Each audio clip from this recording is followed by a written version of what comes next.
Afternoon, folks. We're starting here, but we're going to wait just a minute while we have people come in from the waiting room.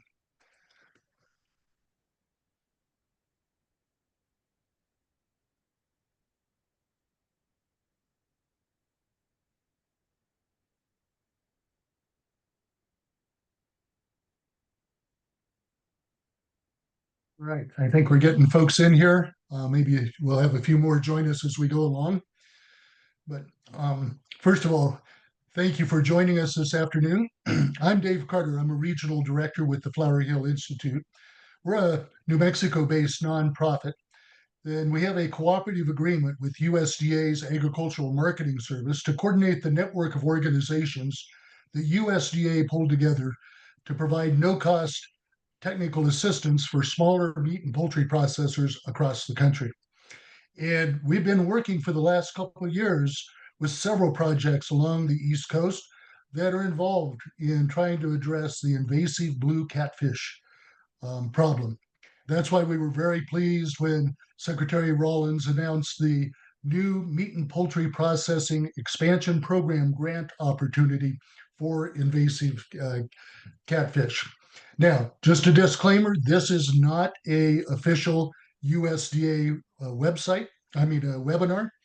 Um, but we're very pleased that Nancy Pletcher from USDA Rural Development is with us today to answer some questions when we get to that part of the program um, as we go along. And speaking of questions, if you have a question, be sure and type it into the Q&A function, not the chat, into the Q&A. And Nancy and I'll be monitoring those, and we'll try and address those as we go along. I know we had a few questions emailed even ahead of time, and we'll take care of those. Nancy and her team will be using that as they develop the FAQ document to come out along with this grant. Now, this is being recorded, and it will be posted on the Flower Hill MPPTA toolkit under our webinars. So anybody that couldn't make it today, they can download it. Or if you're here today and you want to revisit some of the stuff, feel free to do that. So we'll make that available. And then finally, you're going to receive a couple of two-question survey following this. First of all, what did you think of the webinar? And number two, what else can we do to help you along in this process? So without anything else, I am going to, if all goes right, I'll share my screen here. And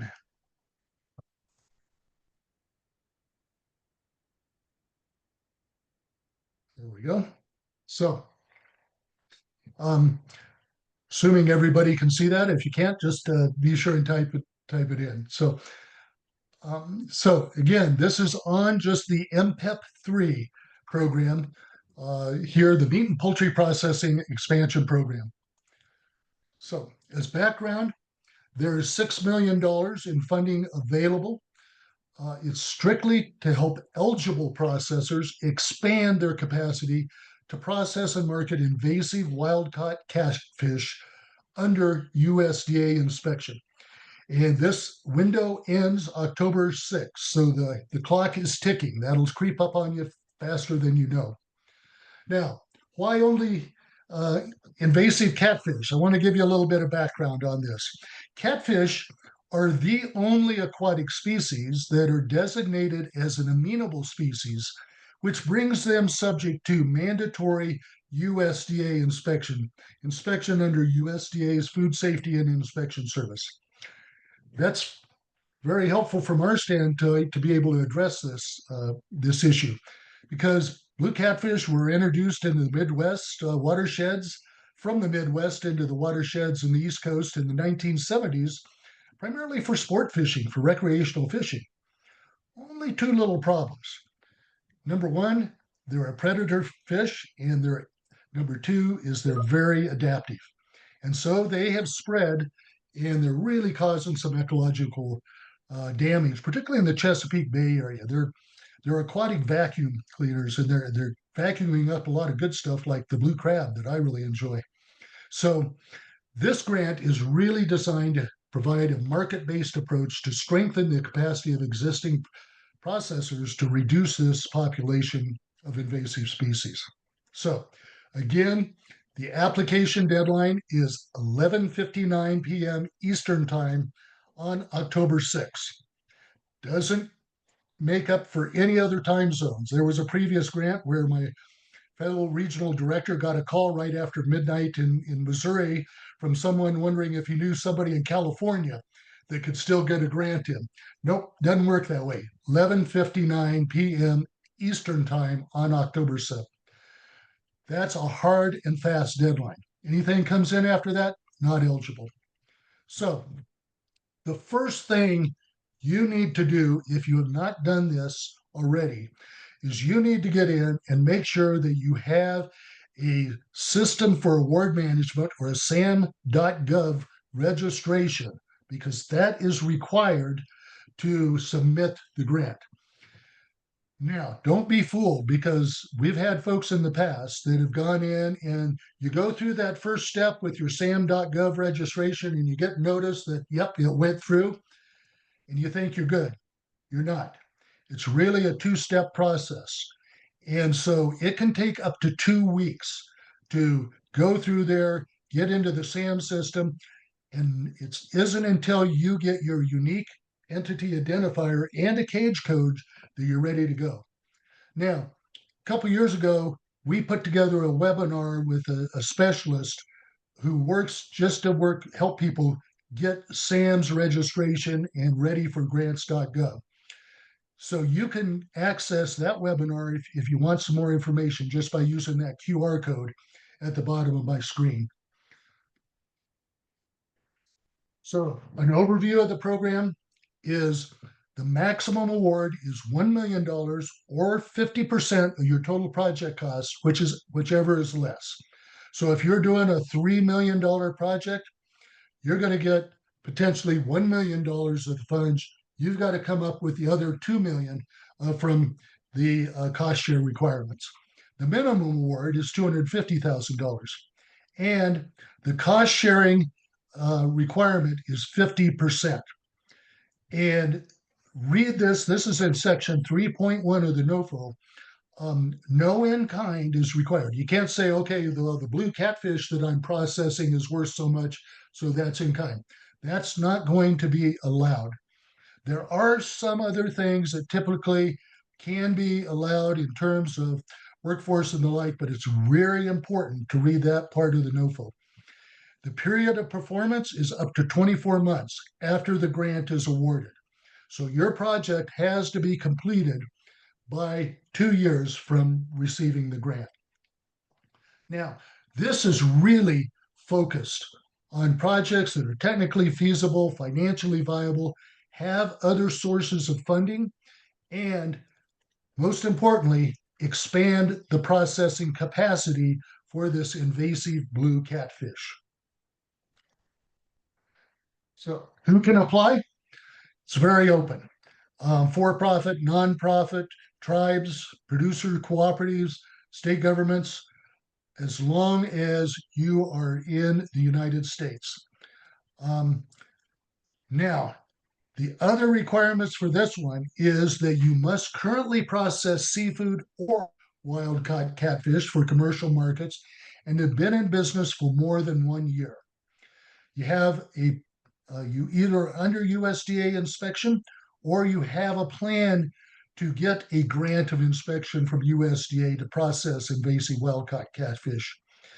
We can help you with that process through Flowery Hill in going through and what does it take to get that grant of inspection. Third, you plan to increase processing capacity for invasive wild-caught catfish at your existing facility. Let me say, it's very important that you're expanding the catfish, not your overall processing. You also have to have a state aquatic nuisance species or invasive species management plan that includes catfish.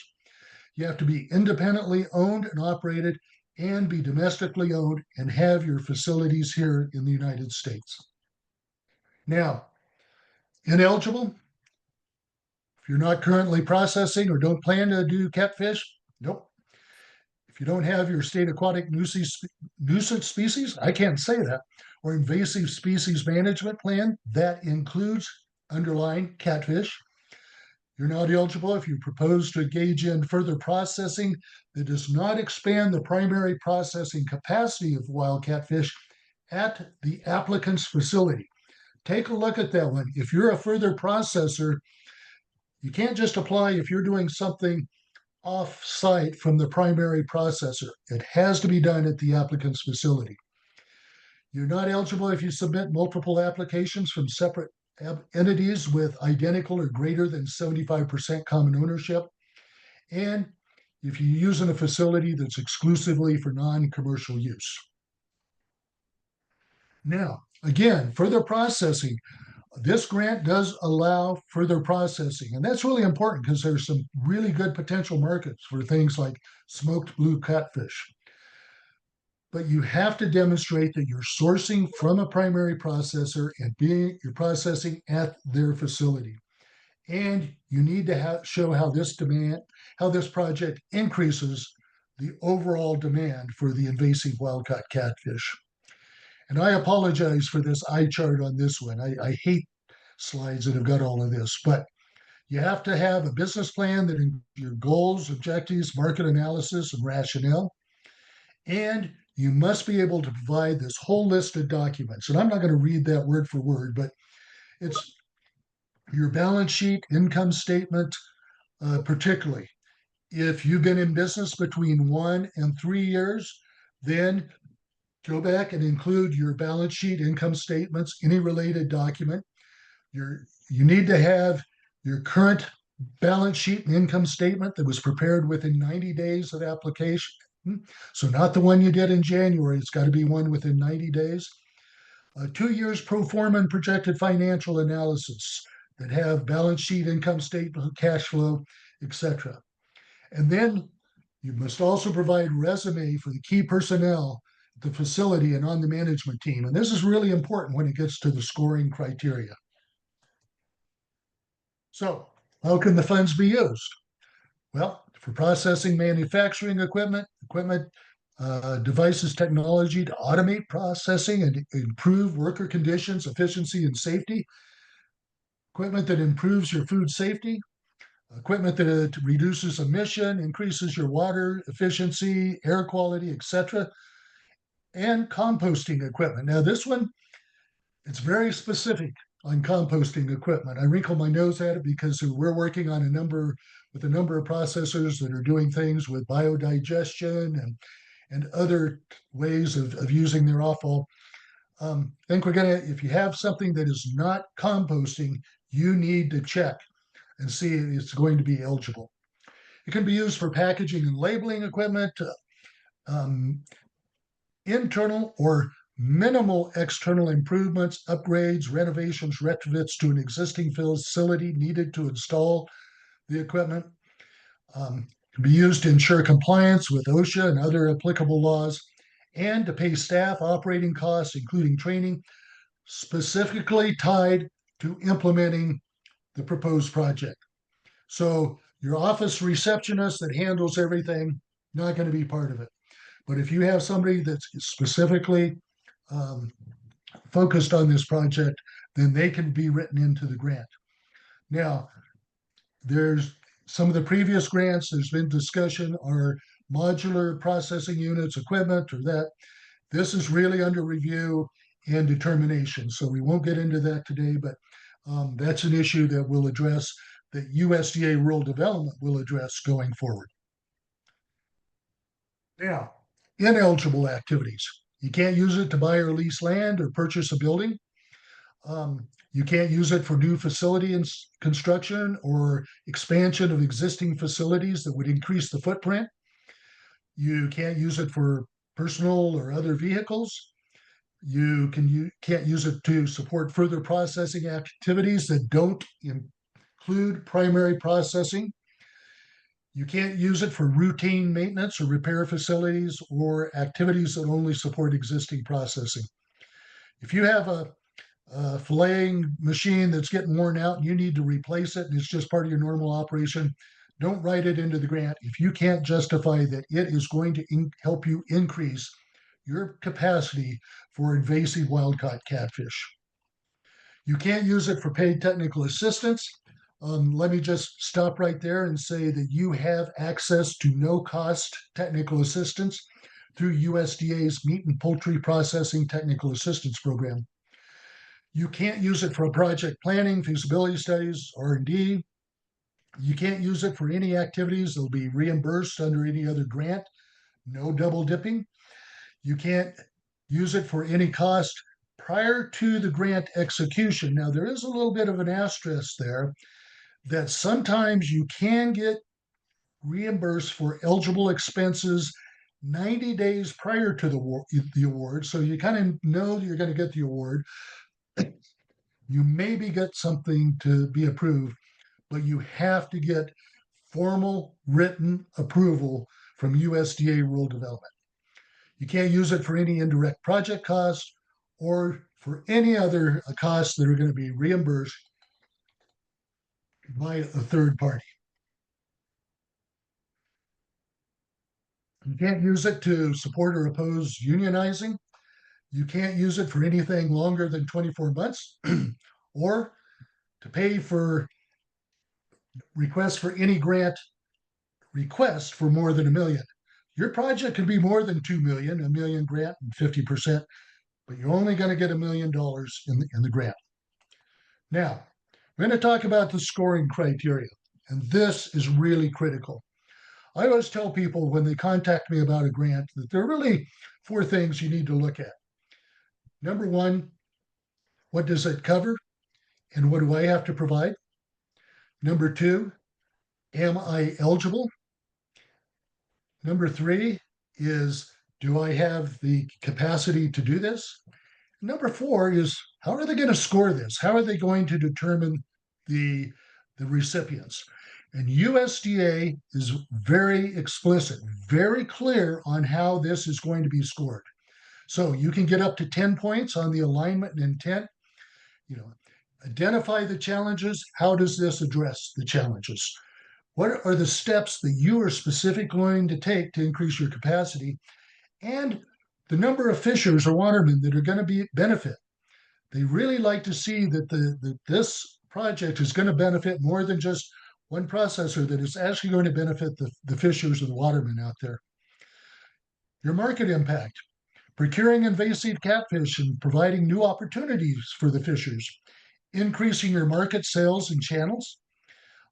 This is something where if you have some sort of a commitment from a retailer or a food service or something like that, be good to document that you're meeting producer, buyer, and consumer needs. Then financial viability, 20 points or 20%. Really having a clear work plan and a realistic budget. Spend time on that. 20 points on technical merit and achievability, a realistic schedule. What is your time frame? If you're putting in the grant that you're going to buy a new piece of equipment and then you're going to start using that equipment immediately when you put in the order, that's not realistic. You got to make sure that you put in there, any time frame for getting equipment put in, people trained, and the like. They're going to look at your qualifications. And again, this is where resumes are really important. Do you have qualified people to be administering this program? And do you have the ability to handle the major risks? They're going to come up. And so they want to know that you've got the resiliency to be able to weather it. Your labor and personnel, are you going to provide well-paying jobs with benefits? The marine impact, how are you going to reduce the wild catfish population? And how are you going to address your water quality and waste disposal? Then 10 points for demonstrated community impact, letters of support from state, local, tribal leaders, representatives, chambers of commerce, any of those type of things can be very, very helpful. That adds up to 100 points. But then the agency then has discretionary points to put in 15 points, and primarily to increase the geographic diversity. They don't want all of this clustered in one area. So That's the scoring process. Now, here's how it works when you submit your grant. First of all, USDA Rural Development will give it an initial application um, qualification screening. They will go through and just see if it checks all of the boxes. Yes, do you have your SF 424? Do you have your budget? Do you have it? Yep, it's all there. They're not going to look for it and analyze it. They're just going to see if it's there. Then it goes out to a review panel. And this is an outside panel that they convene to evaluate the eligible applications using some specific instructions prepared by rural development or rural business cooperative service officials. Once that panel scores the grants and pits their determination of ranking, then it goes back to the agency for review. RBCS will conduct a final administrative evaluation and the panel's top rankings and recommendations. And that's when they may reach out to you and say, you're in a good position to receive this grant, but would you be able to do it if you could make this revision to your project? So if they reach out, that's not a guarantee that you're getting it, but it's an indication that they want to work with you. Then they will make the final ranking of applications. This is where the secretary will put in to make sure that there's that geographic determination. And then they will make the final award decision based on the scores. The information discretionary, they'll start in and they'll get down to, okay, here's all of the $6 million. This is as far down as we can go. Now, this is another one where we had a webinar on a previous MPEP grant. And as a part of that webinar, Dr. Rob Maddock with the American Meat Science Association provided a session where he talked about review panels. He served on a number of those review panels, and he did a fantastic job of talking about how those review panels look at the applications, the time frame that they're under.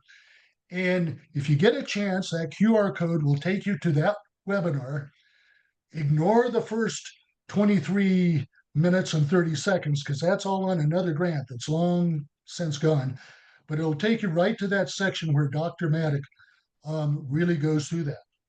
The other thing, too, to be aware of is your local rural development.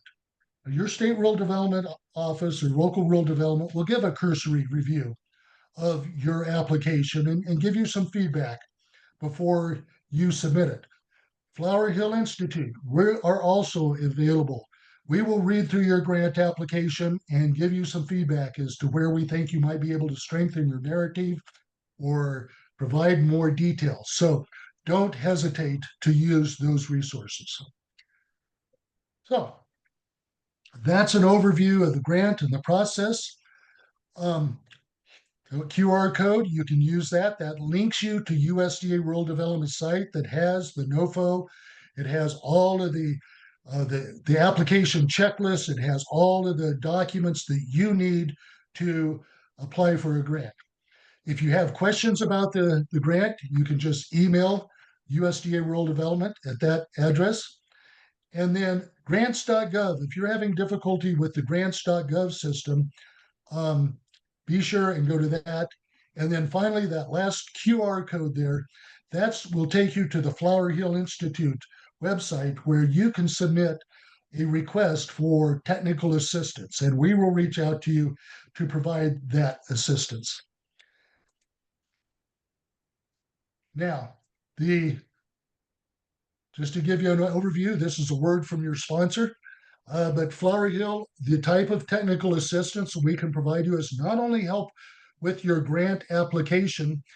We can't write your grant, but we can review it. We can give you some pointers, but we can also help you with what's your business plan to process the wild blue catfish. Again, we can't write it for you, but we can kind of coach you through the process. Your technical and operational support. Okay, so you're supposed to expand wild blue catfish processing in an existing facility. How are you going to fit in this equipment? What's going to be the product flow? We can help you troubleshoot that and give you some advice. And then supply chain development technical assistance, not just to help develop your product for the retail market or restaurants. We are also very involved in working with processors to get their products into the pet food and pet product marketplace, which is a huge one for this. Blue catfish is a great pet food ingredient. So we can help you with that supply chain development. So with that, that is my contact information. You see Nancy's contact information on there as well. Don't hesitate to reach out to us. I also put on there Chris Roper. Chris isn't part of this presentation today, but he and I are the two regional directors. We're kind of joined at the hip on doing a lot of the technical assistance. And so you can reach out to either Chris or myself for the technical assistance. So with that, I will stop sharing my screen. And I see we already have some um, questions coming in here, Nancy. So we'll pull those up and see. So it says matching fund timing. If the proposed match is covered by staffing and operational costs, would grant funds for equipment and installation be dispersed prior to staffing being onboarded, with the match then documented and fulfilled within the 24-month grant period? And I would just say one thing we didn't mention on this grant, like all USDA grants, it's on a reimbursement basis. You can't ask for the money and then go out and buy the equipment with it. You have to show that you've spent the funds. Go ahead, Nancy. Yes, on that question, the way I'm interpreting it is they're wanting to know if they can go out and buy the equipment and then do the matching of the funds after the equipment. And when we're talking reimbursement, we have to show that you've spent $1 of matching funds for every dollar that we are dispersing. So if you really have to look at the timing of your expenses. So if you're wanting that equipment up front, and then your matching comes in after the purchase of the equipment, you're not going to be reimbursed for the equipment until you've met expended dollars in the same amount of what you're requesting. I hope that answers that question. And I also want to take a moment to say that there's been a lot of questions in regard to matching funds and salaries. I know when we were putting the NOFA together, and I was with the MPPEP team, I know the intention of the staffing was not for the processing of the catfish, but for the installation of the equipment, but instead installation of equipment or staffing related to the project, which is the equipment. However, I can see where the way that the NOFA is written, there might be some flexibility there. So I'm not going to give a definite answer at this time. I'm going to either run it up through management or get the opinion of OGC. I want to show as much flexibility as possible. We do want these projects to succeed. So if that means, possibly having a match through employee expenses, maybe there's that possibility. I will look into that further and put that on the FAQ. I'm assuming that Flower Hill will be sending out the FAQ, and we will also post that FAQ to the MPPEP USDA webpage. Great. I hope that Thank helps. you, Nancy. Yep. And then Mark had another question here. I know you typed an answer, but this other people might be asking this is, so could you use the funds to advertise for positions that will be used in the processing facility for the wild catfish? It's all going to depend on that OGC interpretation. At the time of the putting that NOFA together, that's not the staffing wasn't intended for the positions to run the operation, but we're going to get a final opinion on that. And then this one from Terry, this is one we talked about a little bit yesterday, that this is a challenge within this program. So if an existing facility is at full capacity in terms of equipment and staffing, and the second facility is proposed to be under lease prior to the October 6th deadline, would this second facility be eligible for grant funding for equipment installation and staffing operational costs? And go ahead, Nancy. I have already had this question through the MPPEP shared email box and have gone up the line on that one. NOFA is very explicit in saying that, if you look at section 2.4 in regards to eligible applicants, bullet point number 3, plan to increase processing capacity for invasive wild-caught catfish at their existing facility. So we cannot entertain at a new facility or at a potential facility. I do get that you're not requesting for construction funds or the purchase of that new facility. However, the NOFA is very specific that the processing has to be done at the existing facility. Okay. Staffing and operational costs says under section 1.3, the final bullet point mentions paying staffing or operational costs, including training specifically tied to operational costs, including training facilities tied to implementing the proposed project. Could this be interpreted to mean both staffing and operational costs are eligible, provided they are directly tied to the project? As I mentioned earlier, I know when we were putting the NOFA together, that wasn't the intention. However, I am going to get a final answer on that because that is such a point that's being driven home today is everyone's wanting to know about the payment of employees that are going to be processing. And I also realize that it's not just so we pay those employees, but that also gives the applicant a chance to get their matching funds. When you're talking $250,000 or $1 million in grant funds and you're trying to find those matching funds, a lot of times, I know through experience with other grants that a lot of times that comes from your employee salaries that you're already paying out. So I will get a definite answer. I want to be as flexible as possible. But that's going to probably be a question for OGC. Okay. And by the way, there's somebody popped on the screen here that's also identified as Dave Carter. Glad to have you with us, but if you wouldn't mind just turning off your video here. So appreciate it. Vehicle leasing section 1.4 states that the purchase of personal or other vehicles is not eligible for funding. Would leased vehicles such as refrigerated trucks or tractor trailer be considered eligible as a part of the operational costs?